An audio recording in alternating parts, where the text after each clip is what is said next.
And what we will be doing is Mr. Dragutin agreed to share the slides in PDF format, so we will be emailing them out to each and every one of you on this call. Thank you for being here today. Mr. Dragutin, take it away. Thank you so much for being here. Thank you very much. Good afternoon, everyone, or good evening or good morning, wherever you are in the world. Who knows? There might be people in some other time zones. In essence, we have already, just a second, let's see. Yeah, Gabriel already read all this. So you see that my background is really in petroleum engineering. In October 2016, I moved from the dark side to the bright side, and became the I'm essentially project manager of the construction of the first, and so far only, but what I like to say, the first of many geothermal power plants in Croatia. And already also mentioned the longest element in my career is my proud membership of Society of Petroleum Engineers. In July 1990, I joined it, and very soon afterwards, we founded SPE student chapter in University of Zagreb. So I'm also very, very proud and very happy about this. And I believe that in future, many more petroleum professionals will, let's say, join geothermal forces. And as we all know, many oil companies are now turning themselves into energy companies and are dabbling into solar, into wind farms. But for me, the most, let's say, logical way to go for petroleum companies is to go the way of geothermal, because this is the closest relative, so to speak. And let me immediately say that I was sort of confused when I joined some other international conferences where the leitmotif of all the discussions was how to bridge the gap between geothermal and petroleum, right? For me, it was a bit strange, because in Croatia, okay, we understand that we are late bloomers in geothermal business, but in Croatia, I don't know anyone who's, let's say, involved in geothermal business that he or she was not previously involved in oil business. So with us, there is no difference between these two businesses. And I understand now from discussions with people, colleagues from international community, that in other parts of the world, these two branches of engineering sort of grew separately. Anyway, let's move on to the next slide. This is the theater of whatever is happening in Croatia from geothermal point of view. Pannonian Basin, I will not get involved in discussions, not being a geologist myself, especially not a tectonic geologist or geophysicist, how things came to be. But a very neat thing about Pannonian Basin is that crust below Pannonian Basin is reasonably thin. Where in other parts of the world, it's 50, 60, 70 kilometers.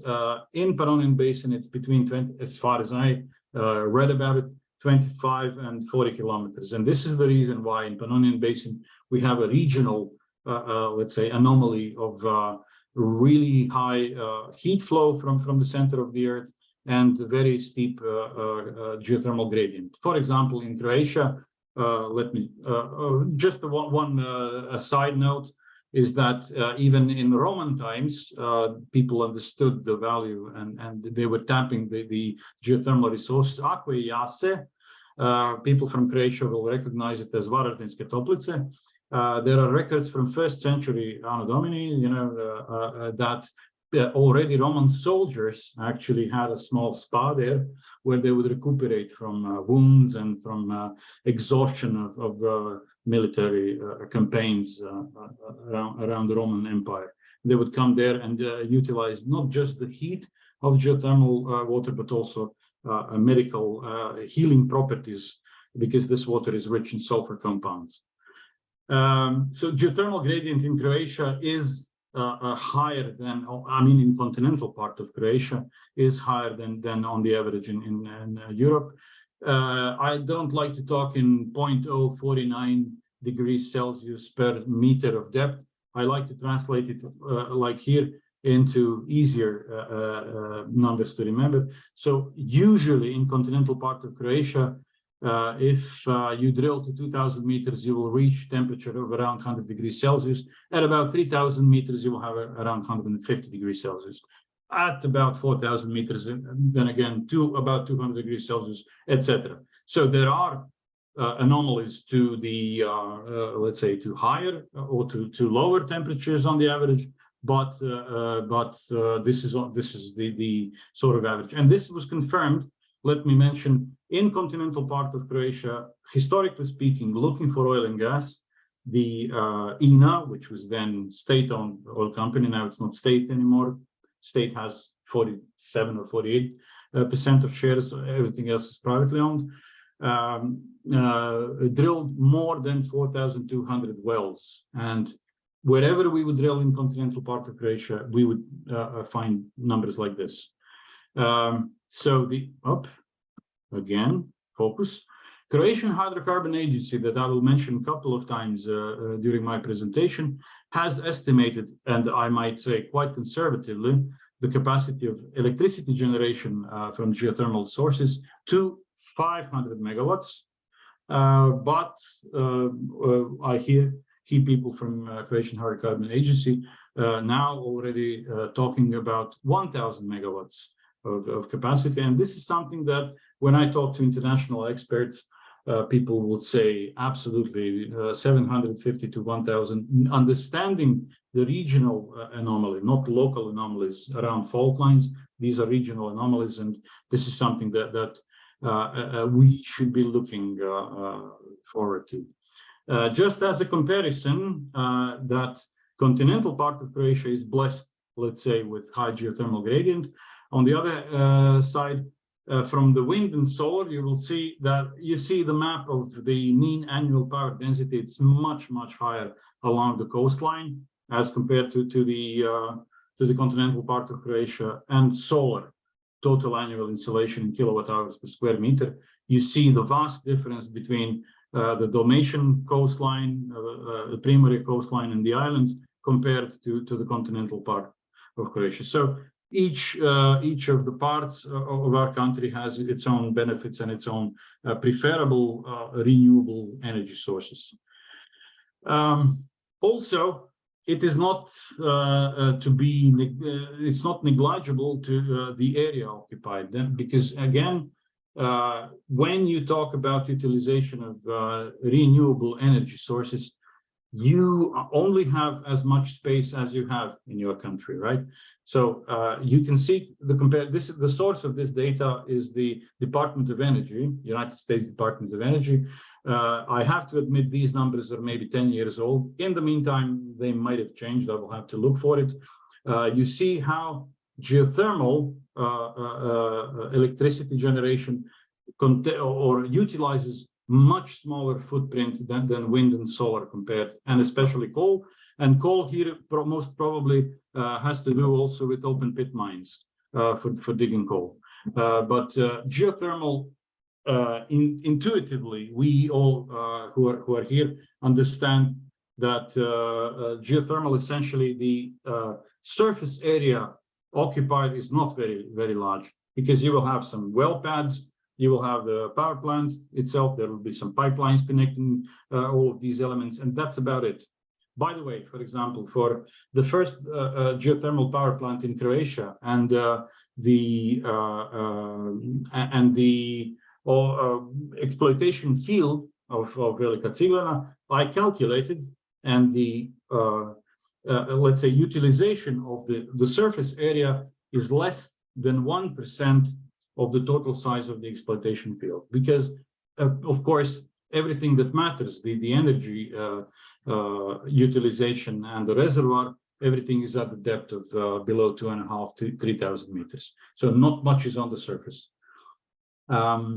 Also, a benefit of in Croatian terms, a benefit of utilization of energy resources in continental part of Croatia is very well developed high voltage grid.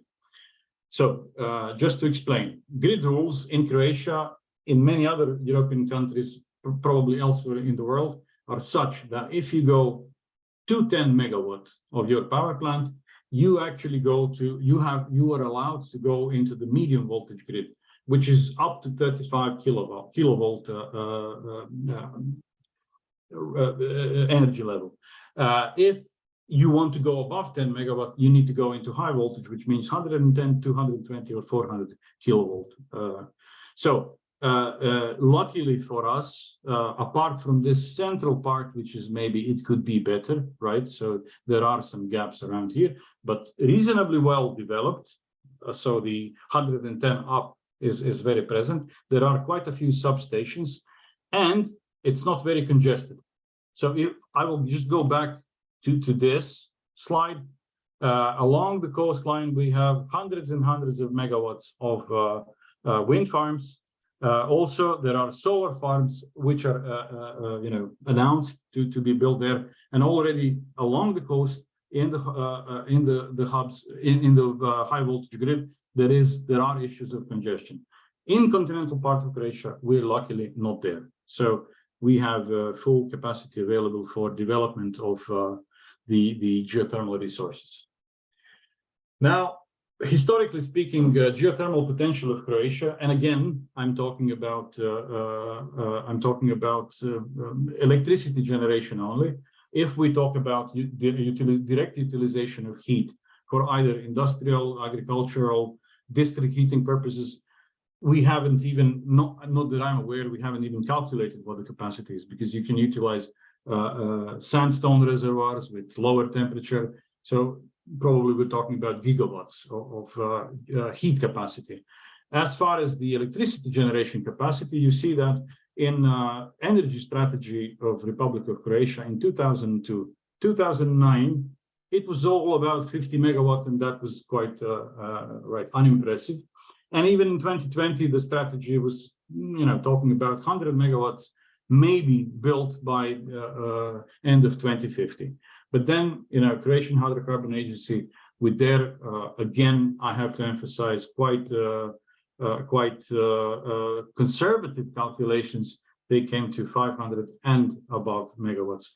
Right now, let me say that so far, the first and the only power plant in Croatia, it's connected to the grid at the capacity of 10 megawatt. So you can see the huge difference between what was already utilized and what's still there waiting to be tapped. Let me then now move to this particular slide. This is a map of, let's say, a bunch of areas which are, announced for geothermal utilization. For the time being, please concentrate on the ones which are marked in black font, because these are exploitation fields. Geothermal field Zagreb is quite large, next to the capital of Croatia, here Zagreb, and it's district heating utilization only. Sveta Nedelja, relatively small one for heating the greenhouses where tomatoes are produced. Draškovic, here in northern Croatia, they have exploitation field with the intention of utilization of both heat and electricity production. Geothermal field Ivanic, I think it's not active right now at this particular moment, operated by INA. Intention is to supply the heat for heating the special hospital there in Ivanic. And Velika Ciglana is here, of course, the area where the only geothermal power plant is located so far. And in the east of Croatia, Bizovac, also for heating hotels and hospitals. And Bošnjaci Sjever, very small exploitation field for supplying the heat to geothermally heated greenhouses, again for tomato production. Keep those in mind, and I will apart from this, I will only mention the Lunjkovec-Kutnjak area, which used to be exploitation field in its time, and now is back to the status of exploration area. So I gave this introduction just to show you the geothermal timeline which happened. It's not that everything started 2-3 years ago. There are decades of experience, but with more or less, let's say, time spent between particular steps. Again, this black and white photograph from 1960s shows an old workover rig. Again, I wanted to emphasize that Croatia is an oil province. In international sense, I understand that people haven't maybe even heard about Croatia, but at certain times in our history, we were able to supply more than 50% of the locally consumed oil and gas. So, we've had quite substantial reserves. Of course, now the production decline has taken its toll, but again, from one point of view, we have experience, we have, educational background. There is petroleum, we have the mining, geology, and petroleum engineering college or faculty as part of the University of Zagreb for the last decades, and lots and lots of experience. And also this impacts the geology, because drilling for geothermal brine in Croatia is not the same as drilling, for example, in Turkey.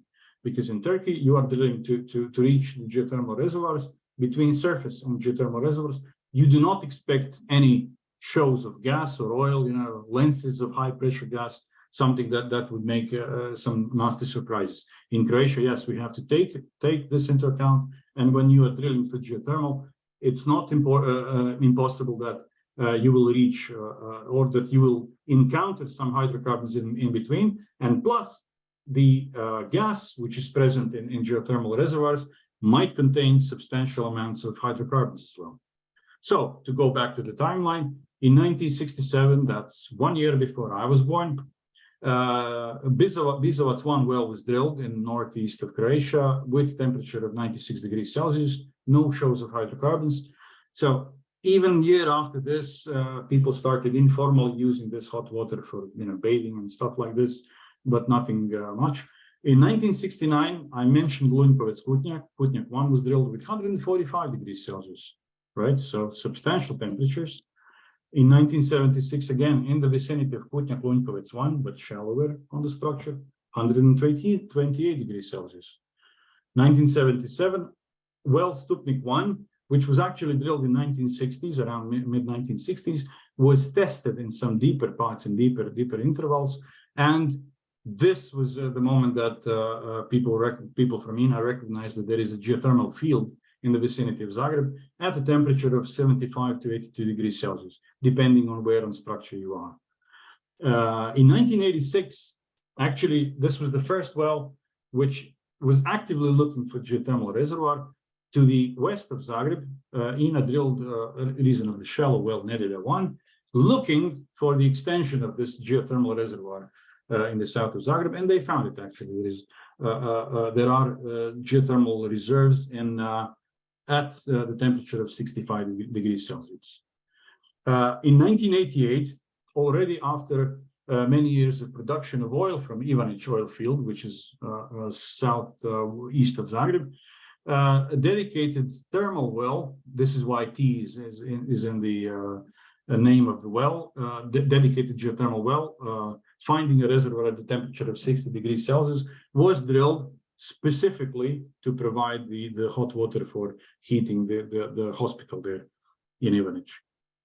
And then in 1990, not looking for geothermal brine, but looking for oil, actually in the vicinity of the city of Bjelovar, Velika Ciglana 1 was drilled, and this unusually high temperature of 172 degrees in the reservoir at the depth of about 2 to 2.8 kilometers was found, which was then the basis later on for the for Velika Ciglana power plant. In 1996, you see, many years after finding the hot water in Bizovac, exploitation field was officially set up in Bizovac, and proper exploitation of brine started. 1997, then again, start of minor geothermal brine production in Zagreb. So it's 20 years after this geothermal aquifer was identified. Minor geothermal production started, but not very high volumes. 2006, this is the only non-technical element that I put into this timeline, is the year that the first feed-in tariff model was defined and was introduced for stimulating the renewable energy resources in Croatia. Let me just take a sip of coffee. This was important because before this, there were no supporting mechanisms for renewable energy resources. And plus, until very, very recently, energy price in Croatia was regulated and quite low, actually, to the extent that in our oil field Beničanci, one of significant oil fields in northeast Croatia, there was, and still there is, a large aquifer to the north of the field in the direction of Hungarian border to the north, which is at about 135 degrees Celsius in the reservoir. And INA at the time was, we even purchased a ESP to be installed into one of the wells, which didn't have any hydrocarbon saturation, no oil saturation, and offered the heat energy to local agricultural producers. But when people from INA said, this costs so much, everybody was slightly offended, and they said, it's not for free. If it's not for free, we don't want it, because the energy was so cheap. People didn't mind paying for the gas to heat their greenhouses. Anyway, so in 2003, let me add, I was the head of the last pre-feasibility study, because INA was still holder of the license for Ciglena, for the area where the power plant is now. We did the pre-feasibility study on the basis of 2 wells and about 5 megawatt production of electricity. At that time, the return on investment with these highly regulated and low electricity price was 19 years. So it was really on the level of investment list of the corporation. It was really rock bottom. At that time, in 2003, in our largest onshore oil fields, Mauve and Kalinovac, we were drilling some re-entry wells to reach the gas-saturated areas which were not penetrated by the aquifer yet. And these re-entry wells were paid back in 6 months. So building a geothermal power plant with 19 years of return of the investment was absolutely no choice. So this is quite important moment in our history. Then in 2007, back to technical issues, Nedelja 1, which was drilled in 1986, actually started producing geothermal brine and heating the geothermal, the greenhouses for tomato production. Bošnjaci 1 was drilled in 2010. This is the first privately invested well, which produces at temperature 73 degrees when it's in normal artesian production, and when you pump it, the temperature goes up to 75 degrees. And people, the owner of a company called Ruris, which produces the tomatoes there in greenhouses, invested himself into this well. But then it was, as my colleagues who were involved in this project, there were years and years of permitting afterwards to move it into proper exploitation status, and a couple of cubic meters of paperwork. However, this is the moment in time. In 2015, when I was head of the service company Crosko, we did for a Turkish investor who started, let me say, to a company which was co-owned between Turkish and local partners. We did workovers on Velika Ciglena 1, 1A as producing wells, and Velika Ciglena 2 and Patkovac 1 as injection wells, which are now the part of the whole system of Velika 1 power plant.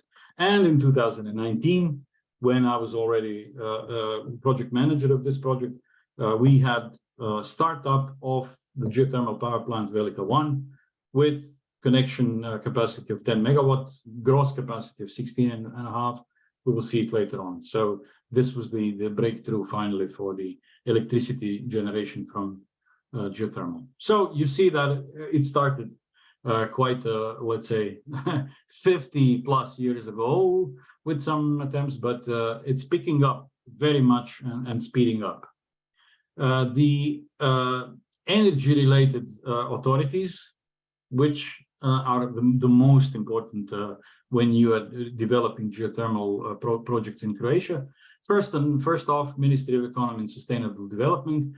In the Directorate for Energy, there are 2 sectors. One for a sector for petroleum engineering and geothermal waters for energy purpose, which is in charge of anything related to drilling, reservoirs, reserves, anything so related to the subsurface part of and let's say production facilities for geothermal brines. And the other one, which is electricity, more related, sector for energy markets and infrastructure, energy efficiency, and renewable energy sources. You see that our friends at the ministry have a penchant for lengthy sector names. The other sector for energy markets, etc., is the one giving you so-called energy approvals down the line. I will explain this dichotomy, or having, let's say, two trains running in parallel a bit later on in my presentation. Then there is Croatian Hydrocarbon Agency. AZO is the Croatian abbreviation, as Agencija za ugljikovodike, which is quite dedicated to development of geothermal resources in Croatia, so much so that since January last year, so it's been a year and a half already, Croatian Hydrocarbon Agency has a dedicated geothermal energy sector. And there are fun stories about the name of hydrocarbons. When people from Hydrocarbon Agency come to Brussels, there is a little bit of a shock, like, we don't want hydrocarbons, but it's definitely not. Even as I will show later, we have act on exploration and exploitation of hydrocarbons, but this act also includes geothermal development, underground gas storage, and carbon sequestration. The Hydrocarbon Agency is, let's say, quite important in communication of everything, and they are curators of quite a large database, which also we will mention later on. And then there is Croatian Energy Regulatory Agency, which is especially dedicated to electrical side of things. And if you have in your future projects, if you have heat usage also, let's say permitting for heat distribution. And last but not least, Croatian Energy Market Operator. They're not strictly an agency, but they're a company, but a state-owned company, and they are in charge of doing bids for quota for renewable resources of all technologies, and including geothermal. I might mention now, right now, in this scheme, until the end of this year, we still have only 20 megawatt for geothermal power plants, but certainly I hope, and it's been in works, to enlarge this quota, because having the capacity, the state capacity of 500 plus megawatts and staying at 20-30 megawatts, of course, doesn't make sense.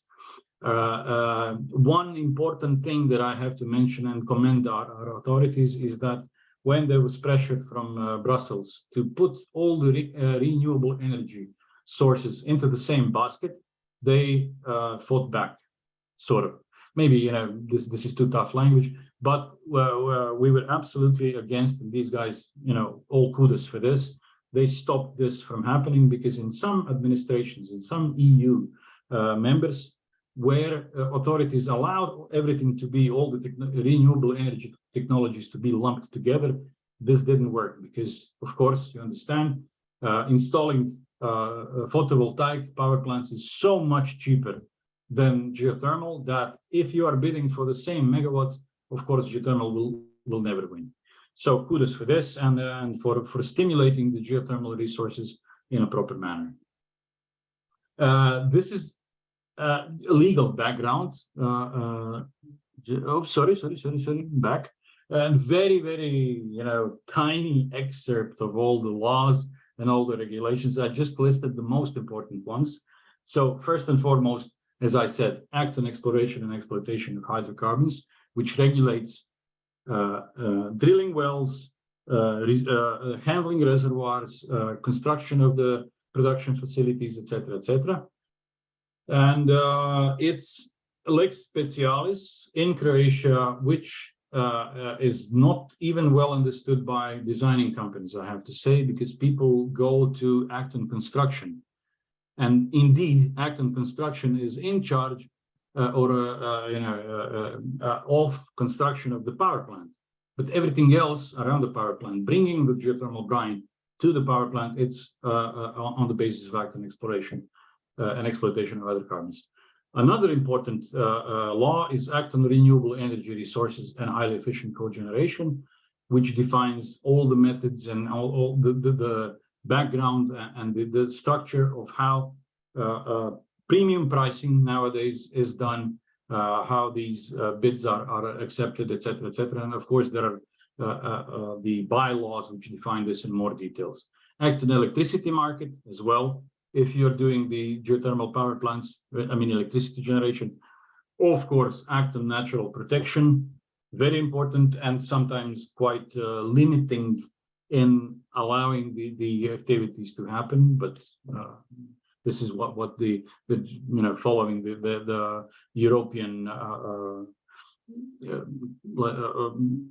methods or applications. Act on physical planning is quite demanding in Croatia because if your project is not included into the maps and into the physical plans on the level of counties or on the level of local communities, it will not get the construction permit. And the process of entering your project into the physical plans, in spatial plans, might be lengthy. So we will comment on this later. And of course, act on construction. Let me move on. So this is the available data comment, and on the left and on the right, there are images of front pages of two booklets that the Croatian Hydrocarbon Agency prepared. Once in January 2020, when there were plans to open the bid round for 4 geothermal exploration areas, and another one beginning of this year, beginning of last year, because end of last year, in very end of December, a bid round was opened for 6 exploration areas, which ended recently, 3 weeks ago, June the 1st, and I will talk about this more later on. But back to the data, this central part of the slide. As I said, more than 4,200 wells drilled in the continental part of Croatia. Croatian Hydrocarbon Agency database contains data from 3,500 of these wells, and 2D and 3D seismic data from acquisition, which were done in an area of about 20,000 square kilometers. This is available both physically, meaning that you can, come to Zagreb, go to Croatian Hydrocarbon Agency office, book your time, sit there, go through the data, look at it, or you can do it virtually from your own office. You don't have to come to Zagreb physically. You can, do it online. For you request certain packages of data, and they will be made available for you. So until very recently, all of these data for geothermal utilization were free of charge. And from end of this May, there are minor charges, really minor charges compared to what you need to pay if you're doing hydrocarbons, if you're a business, and if you're academia and have some, let's say, scientific projects, all the data are still free of charge. I have to say, affordable fees are for geothermal, again, compared to hydrocarbon exploration and exploitation here in Croatia. So during geothermal exploration, you pay zero. There are no fees during the exploration phase, which is not the same as in hydrocarbons. When you reach exploitation phase, production phase, there is as it's stated here, and you can see we've changed beginning of this year. We've changed our national currency from kuna to euro, and all the non-round numbers you see here are actually the result of recalculation from former national currency to euro of about 4,000 euros per square kilometer annually for predominantly electricity generation projects. And if you're doing just direct heat utilization or predominantly direct heat, then you pay less than 150 euros per square kilometer per year. And on top of this fixed fee, you pay variable fee of either 3%, which is the minimum, or higher, depending on the percentage that you propose during the bidding phase of all the energy sales income. And I said again, income, not profit. So, you have to be, when you are promising something at the very beginning of your bidding, you have to keep in mind that this is non-negotiable down the line. We come back to the same map, but we don't have to now to talk about the exploitation fields. Let me bring your attention now to the fields which are in active exploration or areas in active exploration. Topusko, very small one for the spa. Sisak for the district heating purpose. Karlovac 1, my hometown where I was born. Also the exploration area, which is the intended goal is to produce geothermal, both direct heat and electricity. Korenovo, close to Bjelovar, the intention is to produce heat for spa, hotels. There are ideas by current mayor of Bjelovar, who's very proactive in this sense, to also drill some geothermal wells inside the city of Bjelovar to heat schools, police station, court buildings, etc. Križevci, also exploration area for district heating. Merhatovec for electricity generation. Opa, go back. Vunkovec Kutnjak, combination of electricity and heating of greenhouses. Legrad 1 for electricity. Virovitica 2 for district heating, Slatina 2 and 3 with the idea of electricity generation, Babina Greda 1 electricity, Babina Greda 2 district heating, Ernestinovo electricity. And there are some areas which I think Lipik is here, also exploration area around here for district heating. And the yellow ones, Međimurje 5 here in the north, then Kotoriba here, Ferdinandovac 1, Lešćan, Čelić, and Sječe were actually offered during the last bid round, which lasted from end of December until June the 1st. And in this bid round, this attracted quite a lot of attention because up until this, up until this moment, Croatia came to the attention of international investment community, and for these 6 offered areas, Ferdinandovac 1, if I understand, did not get any offers, and all the other 5 ones actually received altogether 16 offers from both domestic and international investors.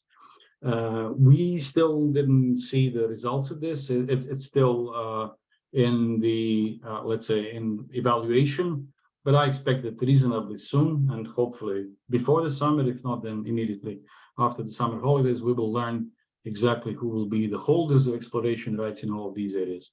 And they are quite interesting. All of them should be intending to develop projects for predominantly electricity generation. So this is something that was really intensive, let's say. And there are other small ones happening, but I will mention this later on. Also, a national program of resilience and recovery attracted, Croatian Hydrocarbon Agency actually operates this project. And they started with, this is a de-risking project. They got quite a lot, 30 million euros for a budget from European funds. And the target is direct heat utilization. The idea is de-risking. So they started by identifying 9 areas with geothermal potential for district heating. They whittled it down through a geological study down to 6 areas to shoot seismic, and these 6 areas are depicted here: Zaprešić and Velika Gorica in the vicinity of Zagreb, Sisak, Vinkovci, Osijek, and Vukovar. And when a seismic was already shot, and when this is interpreted and geological models are analyzed, it will be again shrunk to 2 areas with the most promising parameters, and 2 in each of these areas, 1 well will be drilled, and the total result of this project will be 2 exploitation fields, which will be then offered to either private or local administration investors or utility companies to further develop it with significantly reduced risk.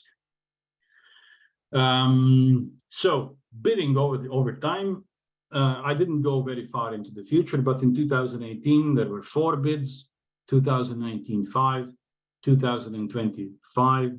Then there was a drop because I guess Corona, etc., down to 2 in 21, and then in 2022 it sprung up to 8, and in 20 included, so this 8 included 6 of electricity aimed areas, +2 for district heating.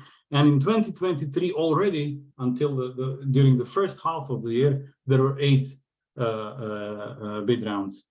So who knows? We might expect by the end of this year to move even above 10 bids during the year.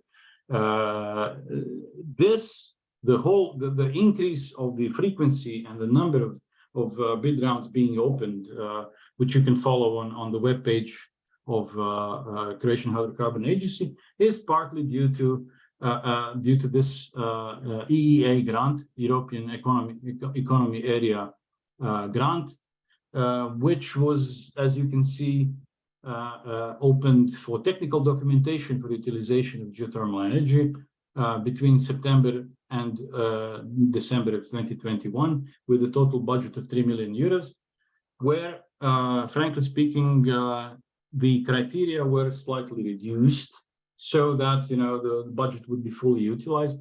But then it was a flurry of interest, and there were 26 submitted proposals, out of which only 10 were approved based on the very strict let's say, points being given for each particular element of the bid. And then slightly later on, in end of November 2021, another grant invitation was open for production of geothermal energy, which means actual activities in the field, either preparation of well sites or increasing the capacity of your already producing systems, etc., which had a higher budget, almost 5 million euros, whereby out of 7 submitted proposals, 3 were approved.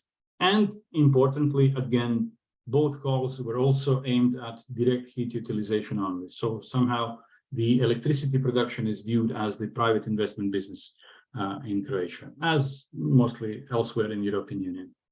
Also, there, like in any other business, there are mergers, acquisitions, and stuff. We've had so far during the course of last year, we've had 3 acquisitions, 3 companies, each of which was holder of exploration rights in Slatina 2, Slatina 3, Slatina 2, and Babina Greda 1, were acquired by other companies. So ENA Geo, ENA is a Croatian, let's say, corporation, which is as far as I understand, largest importer of natural gas right now in Croatia. Also, they have logistical business, agricultural, and they're now stepping out very much into the renewable resources. ENA Geo is aimed for renewable, especially for geothermal. So they acquired the rights to Slatina 2 and Babina Greda 1. And Sindrigo, a company registered in England, acquired the exploration rights, or acquired the company which holds the exploration rights in Slatina 3. So also this aspect of business is already happening. And let me now, I would like to illustrate, not very, let's say, in a strict manner, or not going into very business-wise details, how things were developing. In the past, INA Industria Nafta, or at the time it was INA Naftaplin, was essentially the only company in 1960s and 70s that was doing anything related to geothermal. Then I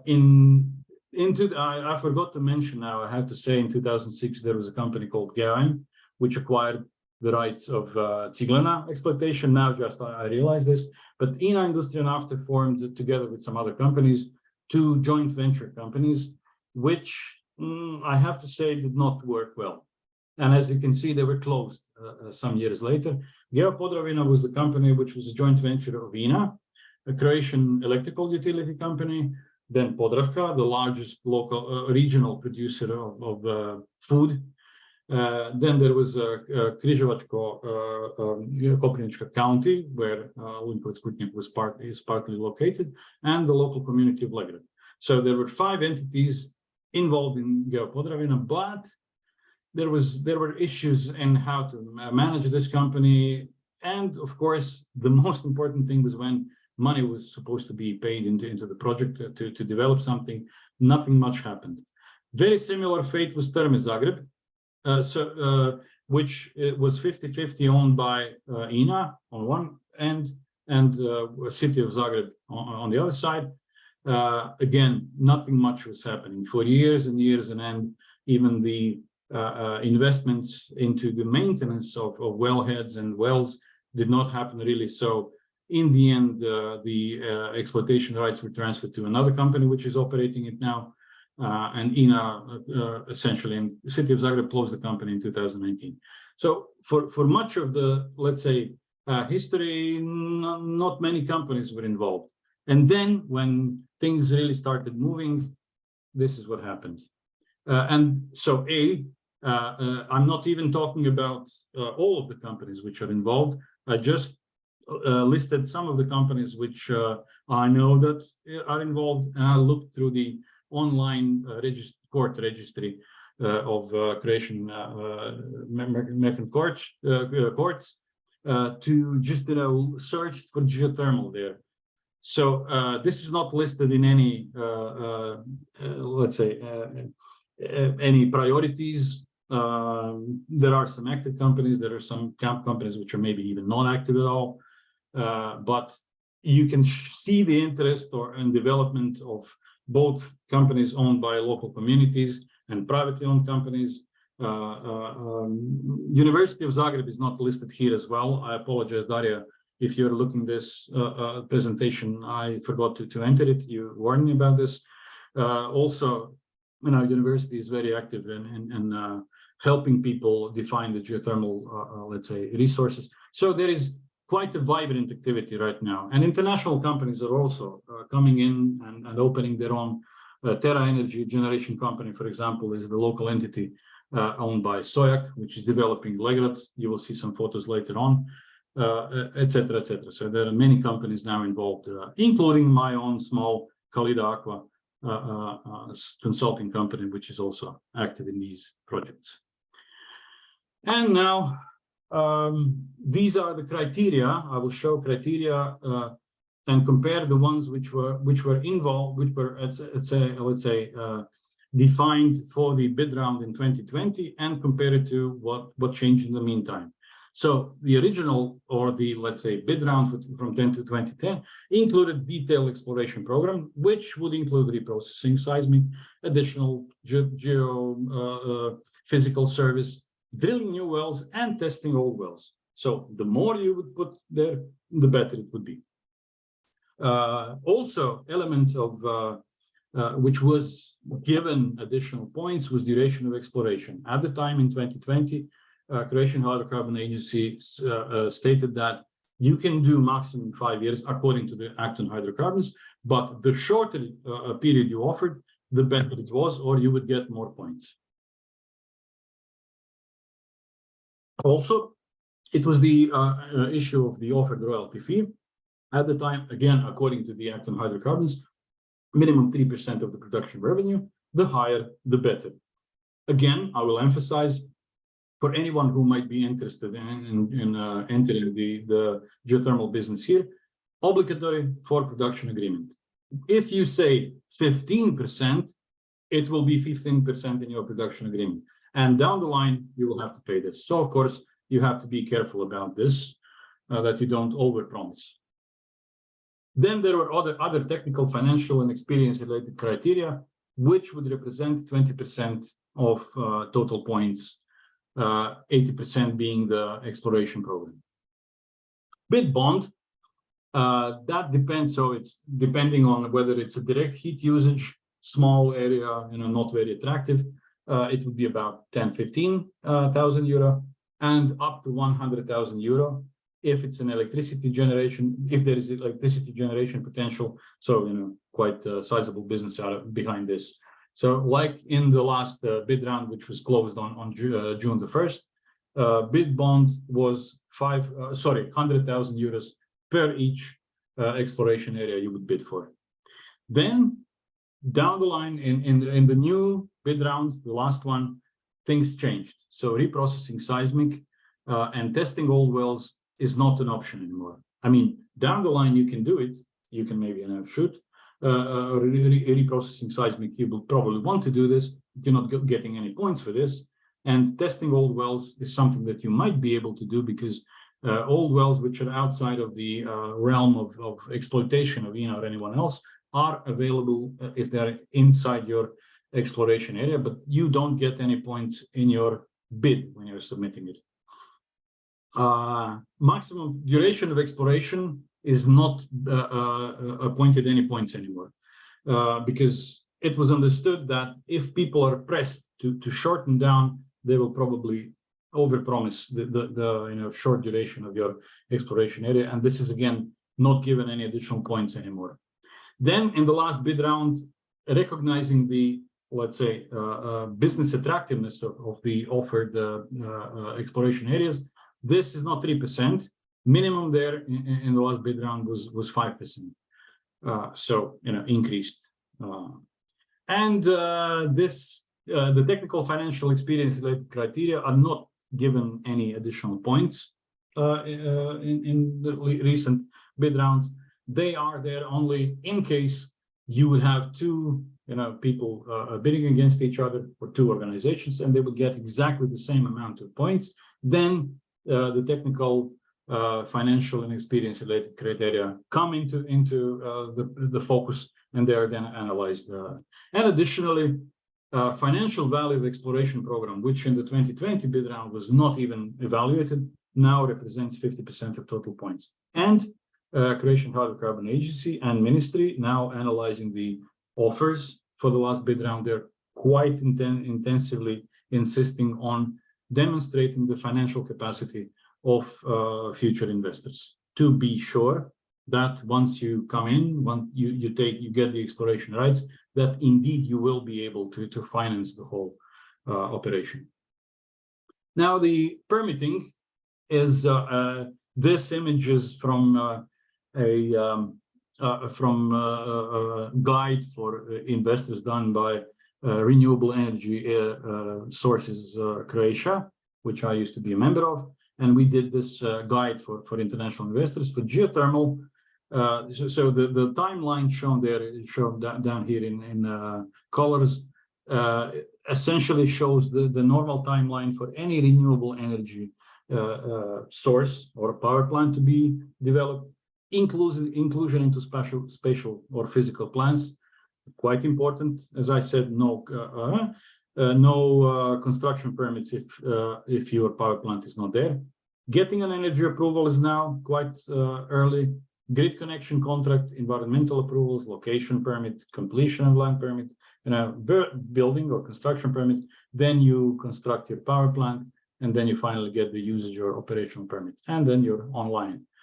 To get the energy approval for geothermal power plants, you need to have production agreement.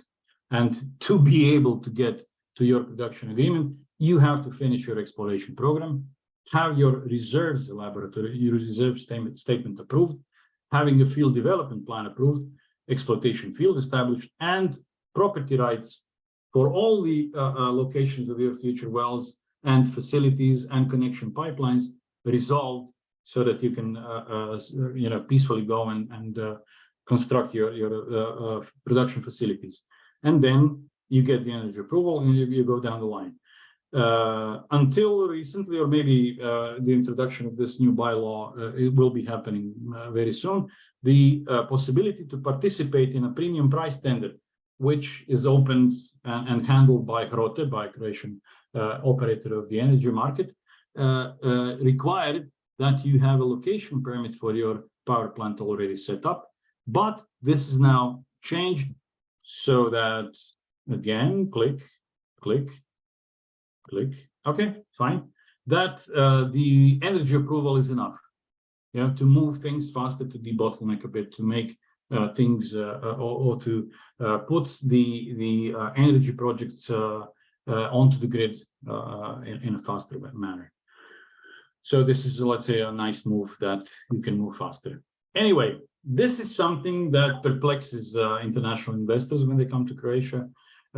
This is the system of or the distribution of local communities, which are small ones, you see, and color-coded are counties, And spatial plans or physical plans are actually done on a state level, county level, and municipality level.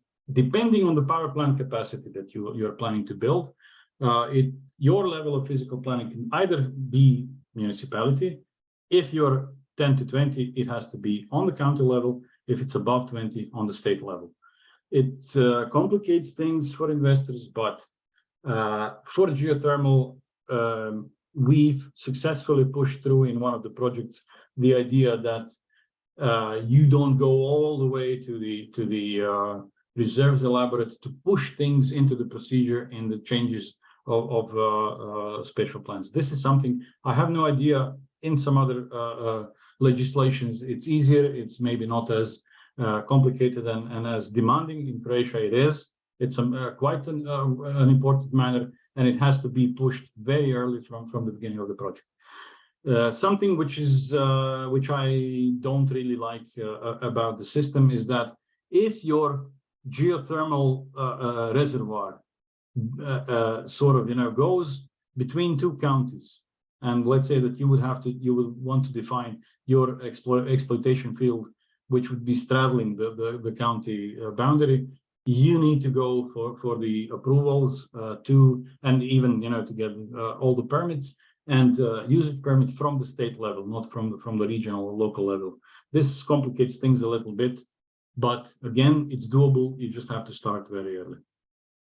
Mr. Dragutin, sorry to interrupt. Yes. Just a little time update. We have about 10 minutes, let's say, left. Okay. 10 to 15, and then we can do a Q&A. Yes, I will move fast. Thank you. So there are specifics regarding the requirements locally in Croatia. The language and format of all the designs is very specific. It has to be Croatian language, Croatian companies that are doing. Our geothermal reservoirs will have high level of corrosion because of the high salinity. X-proofing of explosion proofing will be quite demanding as compared to some other places, and noise emissions are not allowed to be very high, and can be a demanding issue. Construction, again, this is an example from Ciglena. So power plant and the switchyard will be done according to the Construction Act, and BOP, or the facilities, wells, pipelines, according to the Hydrocarbons Act, which used to be Mining Act, and this is something that has to be kept in mind. Also, we have issues with property rights. You see how small, again, this is around Ciglena, how small sometimes the plots of land are because of historical divisions between the children and the families. There are state properties, unresolved inheritance, mismatches between the land registry and, there is a lot of fun there. And also, when you start planning your geothermal activities in Croatia, you need to also take a very good care where you're placing your property, your future installations because of this. And also in the Operation Labor Act is quite demanding. There are limitations. So you need four people for each 24/7 operated position. We have naturally producing wells, not pumped ones. So you need to have people on site in case something with your system goes wrong. There must be live people there to be able to close the valves. So on the average, you will need 10 people per each geothermal power plant. You need a certified petroleum engineer as full-time employee according to the Act on Hydrocarbons. You need to have scale inhibition. This is the photo is example from Ciglena, from non-inhibited testing of the reservoir there. This scale level amount grew in several hours. So you need to really pay attention to scale inhibition. Waste heat is not yet regulated by the law, but expected sort of by ministry. And there will be issues regarding non-condensable gas reinjection, both environmentally and due to the pressure maintenance of the reservoir. So the geothermal, again, we understand that it's baseload energy, but also regulable, operationally very reliable, controllable, etc. You can go from 100% capacity down to 30, or even I've heard 10% back to 100% within short time, minutes or even seconds. So this presents the capacity, potentially additional revenue for grid balancing in systems where there will be in the future much more wind and solar farms. And also we have to talk about not just installed megawatts, but also megawatt hours produced during the year, specifically because of the high load capacity of geothermal power plants. Because as you can see, one 10 megawatt geothermal power plant is equivalent of more than 50 megawatt of solar through the year. There are available companies, both design and construction in Croatia, which you can go along and help with the project. This is again aerial view of construction of Ciglena. This is some data from Ciglena, put in on PPA on 1st March 2019, and by the end of 2022 delivered more than 270 gigawatt hours of electricity. Also, there are examples I already mentioned, Bošnjaci, direct heat usage in greenhouses, which are now even more than 3.5 hectares, 95% heated by geothermal. These are projects which are going on from left to the right. Lunkovec, Kutnjak, Legrad, recently drilled Legrad GT2 well. Number 3 is already being drilled, and some testing in Babina Greda 1. These are the projects which are moving on and getting into the production. And the final slide, some comments and some maybe thoughts and actions in the future. You have to understand that according to the bylaws recently introduced, you have the option of hybrid supply for internal consumption. For example, around your geothermal power plant, you can put a photovoltaic, let's say, power plant, which is not connected to the grid, but supplies electricity for internal consumption up to 10% of the maximum capacity. The Renewable Energy Act in end of 2021 introduced contract for difference, which means that if your contract premium price, if the market price goes above your contracted price, actually you pay back to Rote on monthly level as opposed to getting the money. If if the market price is lower, you get the premium. Some bylaws have been missing for the last more than a year and a half. So finally, we expect this to be finished so that the whole procedure of planning the project will be crystal clear.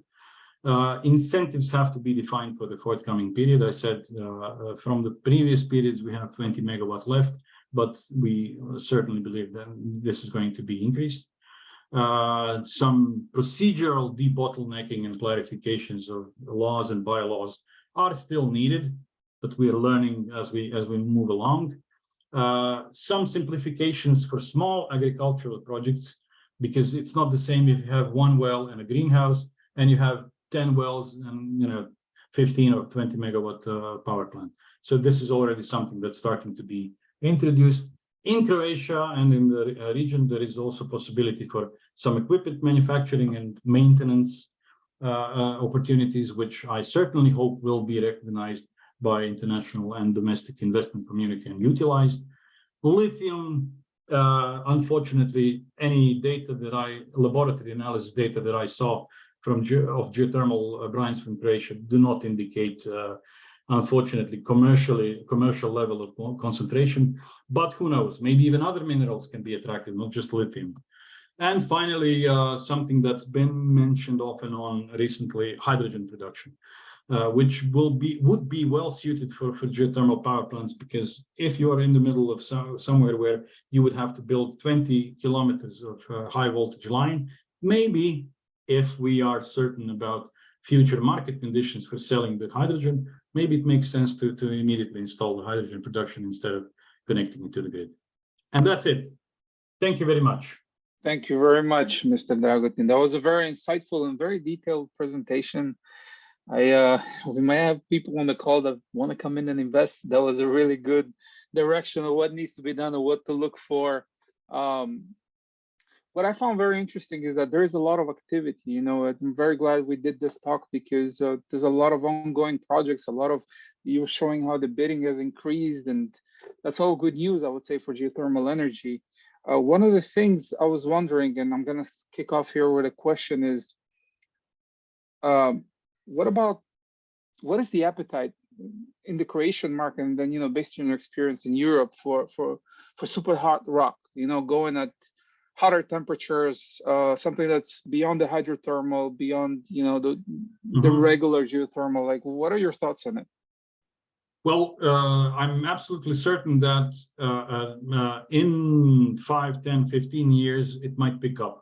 But I was also, you know, being pinged regarding the closed loop geothermal systems to be, let's say, introduced to Croatia, etc. But you have to keep in mind, we have so much low-hanging fruit right now. Easy to do. Okay, we with hydrothermal systems, we will of course have the corrosion issues. We will have scaling issues, etc., etc. So you will have to take care of this. But still, by and large, the classical hydrothermal geothermal systems would be, for the foreseeable future, I think, the way to go. And then once we utilize majority of this capacity, and who knows how the energy price will develop in the future, then by all means the closed loop, and then, as you say, extra hot rock would be a place to go. Because again, if we talk about geothermal gradient in Croatia, I would say that extra hot rock would be at shallower depths than maybe in some other parts of the world, unless there is a volcanic area. That would be really good news for the drillers, you know, not having to go to 7 kilometers and using 25 drill bits.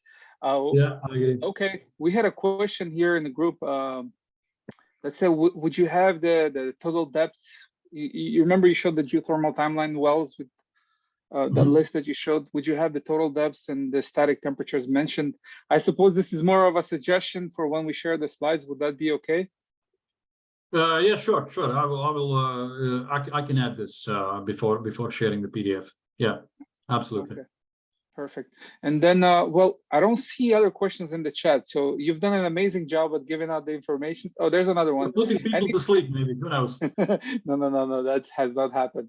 Any thoughts of using the 4,500 existing wells for geothermal? So I suppose the ones that are currently drilled, maybe repurposing, I suppose. Some repurposing, yeah, could be and should be done, but you also have to keep in mind that out of these 3.5 or more than 4,000 wells drilled, there are some which have been drilled in 1950s, 1960s. So in that case, well integrity is an issue. In many other wells, if you're talking about electricity generation, simply their construction or the diameter of casings is not enough. Some of you who have been involved in geothermal will understand that for production of significant volumes of water, which are necessary for running a geothermal electricity power plant, you really need high volumes, and then because of this you produce essentially through casing. So there are no tubings. You produce a 9/5/8 inch or maybe even 13 3/8 inch casing. So when you go back into the history, the wells were drilled for oil and gas, not looking for high, large diameters, and then repurposing such wells would not necessarily be, let's say, acceptable in terms of necessary volumes to be either produced or re-injected back into the reservoir. So this is also a limit.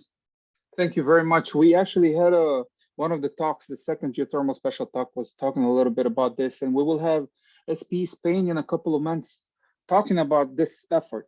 There is a lot of challenges. There's, the flow rate, there's well integrity, but we're trying to work around these things. So it'll be interesting to see what SP Spain has to say. We got an interesting question coming here. It's one of, the very important, tough questions, like, has any seismicity been noted on the existing projects? Yeah, no, we didn't have this kind of a situation. I would say, A, luckily, and B, for the reason that we're not re-injecting into the fault lines. I'm not an expert on induced seismicity, but what I did see, and I saw some presentation about such situation from Iceland and from Switzerland and from Belgium. Yeah, it has to be really good care has to be taken about what you do with your reservoir. And anyway, I haven't emphasized this very much in the presentation because the presentation was not intended to be very technical, but to be more business oriented. Of course, reservoir maintenance and understanding what's happening there will be of huge importance to be able to continue extracting heat from your reservoirs for decades on end, and to be able to keep the business and to keep producing either electricity or heat from your reservoir for a long time. All right, thank you very much. I think it's important, right? And it's very important to, because of the past things that have happened around, certain geothermal projects. It's always good when you have a good geoscience team that looks into these things, faulting and possible activation and what would it take to do that, and just engineering, planning for it. Absolutely. Understanding very well what is the transmissibility of your fault lines, what is the density of your fracture network, what's happening down there, generally speaking, where the re-injected water will go to. Are you shortcutting somehow, by re-injecting into a well? Are you shortcutting to your next producer and reducing the wellhead temperature? All of these issues have to be really taken care of for long-term operation. Need a lot of good modeling. We got a question from Frank. It says, how do you normally dispose the produced water in the geothermal projects here in Croatia? If there are some cases, like I showed Bošnjaci, they are lucky. The project with geothermal heating of greenhouses, they are lucky that their geothermal brine is very low salinity. That's one. And secondly, they have an endless supply, because it was proven that there is influx from surface, from some nearby mountains. So these guys don't have to worry either due to salinity of the brine or pressure maintenance in the reservoir. So they are allowed to use the brine after some maybe additional cooling for watering their fields in the vicinity. Other projects where salinity is high, you have to re-inject back into the reservoir. That's so environmental reason. And the second reason is, of course, pressure maintenance, because if you have a closed reservoir with no external aquifer influx, you need to maintain the mass balance of the reservoir. So no disposal allowed. Understood. Thank you very much. I don't see any more questions in the chat group. This was a very interesting presentation. I would like to make just a couple of notes here. I think it's very important on what you were doing here today, presenting. And that we're all connected here, because I see people from Spain, I see people from the US, from the geothermal technical section. I think it's important for us to keep communicating and keep enhancing this. Geothermal has been around, and we've seen from your slides for a while, which goes against, the understanding of certain people that, hey, in 2021, everybody discovered geothermal. That wasn't the case. It's just that now we realize how much can we work together, and enhance it. And so these kind of events are super important. And so I personally thank you for being available for this, for sharing your knowledge. And I'm sure people can get a hold of you if they have additional questions. One thing I know is we will be sending the slides and the recording of this webinar. You should be receiving it by the end of the week, hopefully. And I'm sorry, I got a question that came in. Let's honor that one. It says, what about the disposal of scaled piping and scale from the wells? Any radioactive scales? Yes, of course, you have to take care of any radioactivity or toxicity. But so first off, you certainly hope that you don't have scaling in the first place. Because if you don't prevent it properly, if you have scaling, it will cost you dearly to get rid of the scale. In case that you would have, we didn't have any